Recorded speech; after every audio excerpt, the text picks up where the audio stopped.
बिस्मिल्लाहिर्रहमानिर्रहीम अस्सलाम वालेकुम वरहमतुल्लाहि वबरकातुहू।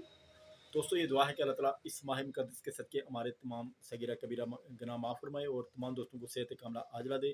दोस्तों, अक्सर आपने देखा होगा कि किसी भी महफ़िल में बैठे हुए बहुत सारे दोस्त जब अखबार वगैरह पढ़ रहे हों या किसी भी जगह पे आपने देखा होगा कि बहुत सारे स्टूडेंट हज़रात और बहुत सारे आपके जो बच्चे हैं घर में अपनी कापियाँ फाड़ के, रजिस्टर वगैरह फाड़ के, अखबार वगैरह इस तरह के जो पेजेज़ होते हैं वो अक्सर फाड़ के खाना शुरू कर देते हैं, उसको चबाते हैं और बाद में वो फेंक देते हैं।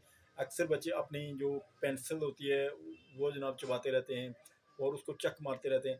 ऐसी तमाम सिचुएशन जिन बच्चों को ये आदत है कागज़ खाने की या पेंसिल खाने की, तो होम्योपैथिक में एक मेडिसिन आती है लैकफिल, बहुत अच्छी और इफ़ेक्टिव मेडिसिन है। इसको आपने अपने डॉक्टर की हिदायत के मुताबिक और मशवरे के मुताबिक इस्तेमाल करना है।